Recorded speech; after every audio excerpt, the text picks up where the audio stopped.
Aquí en el estudio nos acompaña su excelencia, el señor embajador de Ucrania ante México, don Ruslan Spirin. Señor embajador, qué gusto y muy buenas noches para usted. Muy buenas noches a todos ustedes, señores y señoras. Hay una versión, señor embajador, a 2 años prácticamente, que un misil disparado por tropas rebeldes inclinadas con Rusia lo hicieran estrellarse, pero la BBC publica que no, que fue un misil Buk, y dice que no necesariamente fue uno de manufactura rusa, en lo que ellos denominan The Conspiracy Files Who Shot Down MH17. ¿Usted cree en esa conspiración citada en la BBC? Bien, tenemos que recordar, claro, eso hace 2 años, exactamente 17 de junio de 2014, sucedió esa tragedia, más importante o más grande, podemos decir, en el sentido aéreo, porque fueron derivados en la altura de 10.000 metros un avión de Malaysian Airlines MH17, donde de inmediato murieron 298 personas, entre los cuales 15 los de tripulación, como 80 niños, hasta que un par de dos recién nacidos.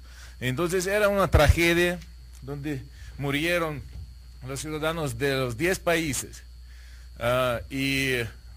más doloroso sería porque eso fue en el lugar, en la parte del aire donde no había el orden, digamos así, porque estaba derribando por las fuerzas prorrusas o rusas mismo, porque ahora ya durante esos 2 años tenemos las investigaciones internacionales al respecto de esa tragedia, y todos resultan de esos exámenes de los expertos que ese avión fue derribado por exactamente ese sistema de lanzacohetes Buk, fabricada en Rusia, y hace 6 meses antes de esa tragedia fue trasladada o fue indicada, capturada por satélite, sus fotos ahí en el territorio de Rusia.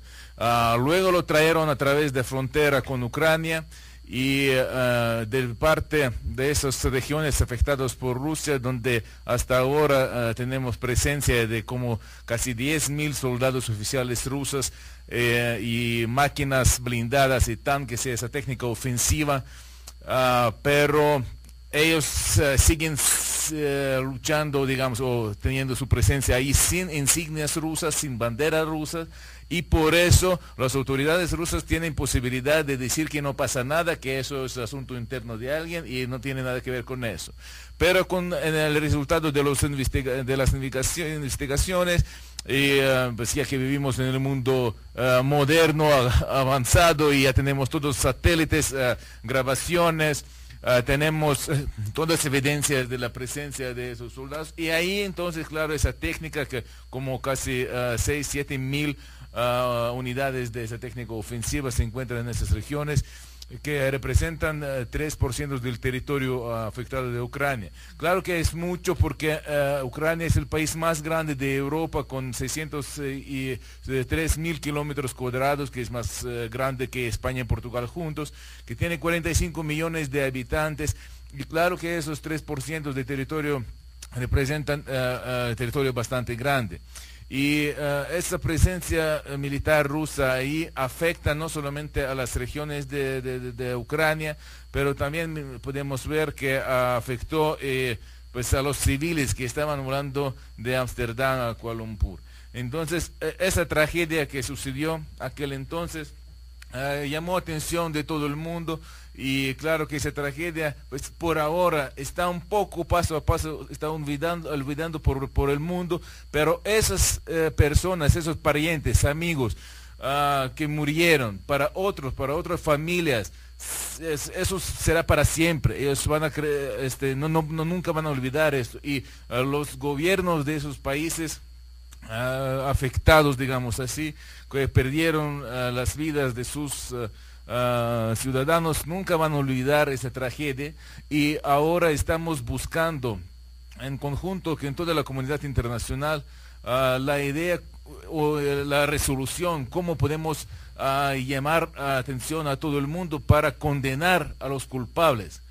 Y eso, según los resultados de las investigaciones, pues ya tenemos, podemos decir así, en octubre del año pasado, la resolución, un resultado de una investigación internacional encabezada por Holanda, que técnicamente ya explicó a todo el mundo cómo exactamente sucedió esa tragedia, con qué misil fue lanzado, por qué trayectoria estaba volando y cómo sucedió todo eso y desde qué lugar fue lanzado este cohete.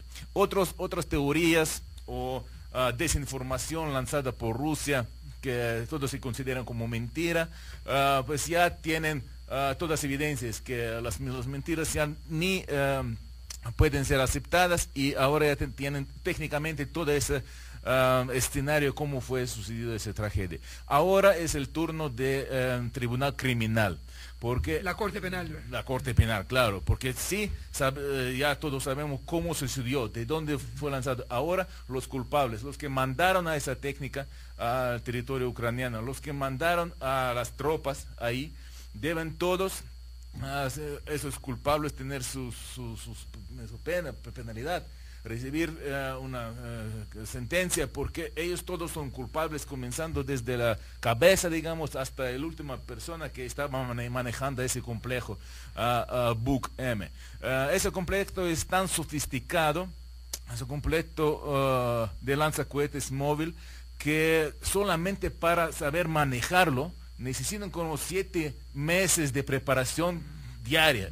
Entonces, cualquier persona que recibió, digamos, este lanzacohete, este complejo tan sofisticado que permite derribar aviones en la altura de 10.000 metros, simplemente no puede manejarlo sin una preparación previa. Así que eso pues da posibilidad a los investigadores decir que eran oficiales rusos ya preparados para este tipo de lucha.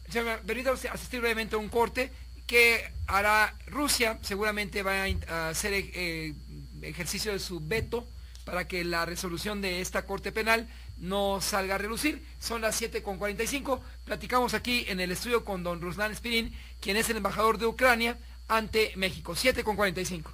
En el estudio del señor embajador de Ucrania, don Ruslan Spirin, nos acompaña. Señor embajador, un tema recurrente es: Rusia hace ejercicio de su derecho de veto en el Consejo de Seguridad. Pregunto, ¿implícitamente acepta su responsabilidad del derribamiento de este avión de Malasia? 100%, todos lo entienden. Mira lo que sucede. Ucrania, junto con 4 países más afectados en esta tragedia, pues en la ONU, exactamente en el Consejo de Seguridad de la ONU, pues entraron con la iniciativa de crear un tribunal criminal para investigar toda esa tragedia, y ese tribunal debe ser no solamente internacional, que es obvio, pero también debe ser encabezado o incorporado al sistema de la ONU. Entonces, esa resolución fue apoyada por todos los miembros de la ONU, y la declaración de la resolución final ya era puesta en la mesa, y solamente la única cosa que debían hacer para ya crear ese tribunal para investigar el caso era la votación. Y en este momento de votación, Rusia, pues con su derecho de vetar las declaraciones como miembro permanente del Consejo de Seguridad, vetó, o podemos decir rechazó, negó esta idea internacional para crear un tribunal para investigar el caso. Eso, pues seguro que podemos entender que por qué razón no quiere investigar Rusia este problema, esta tragedia, por la que es obvio que es culpable. Pues por eso. Y otros pues no pueden hacer nada porque en la ONU, en el Consejo de Seguridad, hay 5 miembros permanentes que tienen derecho de vetar o rechazar cualquier resolución, a cualquier declaración del organismo internacional, por el estatuto suyo, que son 5 primeros y permanentes, y por eso nosotros, Ucrania y otros países también, estamos agradecidos mucho a México, porque México junto con Francia tienen una iniciativa muy importante para reformar el Consejo de Seguridad de la ONU, y para hacer de tal forma que si un país, miembro del Consejo de Seguridad, está involucrado como agresor, como ocupante, pues, que está invadiendo el territorio de otro país, que pierde ese derecho de veto. Y en este caso, pues sí puede ser culpado, puede ser condenado. Señor embajador don Ruslan Espín, al final, se pregunta a la audiencia, ¿no convendría más a Ucrania mantener a un dictador como Yanukovych y mantener distancia al mismo tiempo con la Unión Europea o la Alianza Atlántica, en lugar de desprenderse de él y perder, por ejemplo, a Crimea? Bien, la pregunta es muy interesante, pues puedo responder de esa forma. ¿Qué les parece si pues, ser esclavo de alguien y seguir así es bueno, o mejor ya pues luchar contra el dictador para recibir su libertad?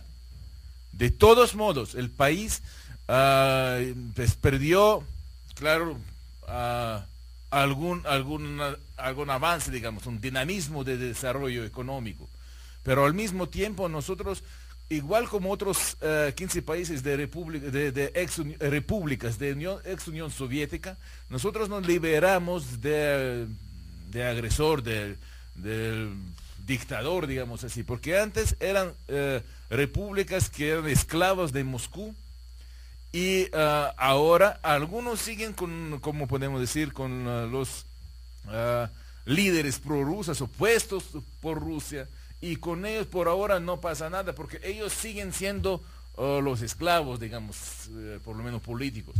Y Ucrania ya no podría vivir así, cuando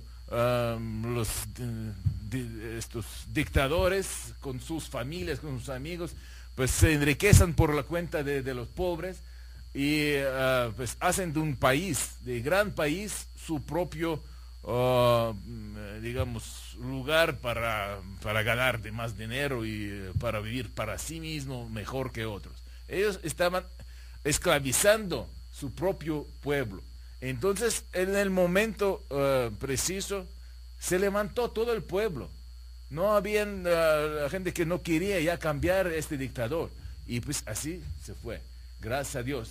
Tenemos problema. Claro que los dictadores siempre intentan de recuperar sus territorios, sus poderes, sus posibilidades, pero en este caso ya no se puede, porque todo el país, todo el pueblo se levantó contra los dictadores, contra la dictadura, y ahora nosotros escogemos nuestros valores civilizados, valores de Europa, valores civilizados del mundo entero. Y ahora lo que tenemos es la lucha, podemos decir así, futura contra el pasado. La civilización contra los bárbaros. Eso puede decir que estamos luchando como democracia contra dictadura policial. Y eso nos convierte en el país que es defensor no solamente de toda Europa, sino de todo el mundo, contra la amenaza de un jugador sucio, digamos, de política, que tiene además un botoncito rojo de armas nucleares. Al final, el pueblo de Ucrania evitará que esta nación se restituya como parte de la antigua Unión de Repúblicas Socialistas Soviéticas. Al final de cuentas, nosotros como país libre, como la nación libre, van a integrarse a la Unión Europea, que es la política, pues, es la meta principal de política exterior de Ucrania. Nosotros escogimos nuestros valores civilizados y ahora estamos reformándonos de todas las esferas de política y de economía interna de Ucrania, saliendo de la órbita de la influencia de Rusia. Y ahora nosotros necesitamos el apoyo y ayuda, y si estamos hablando de la OTAN es porque necesitamos ser protegidos. En 1994, Ucrania pues firmó un memorándum de Budapest, así llamado, para deshacerse de todas las armas nucleares que teníamos. Y hace 25 años, en el colapso de la Unión Soviética, Ucrania era tercera potencia nuclear mundial. Y deshacemos de todas las armas nucleares voluntariamente. Eso fue la decisión del gobierno y del pueblo ucraniano. Y nosotros desde entonces convertimos en un luchador muy fuerte de no proliferación nuclear. Pues, pero nos quedamos sin defensa, digamos. Pero al mismo tiempo, para de alguna manera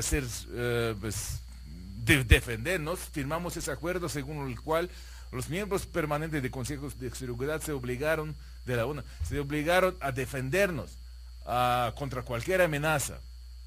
Pero firmaron ese documento, entre ellos también Rusia.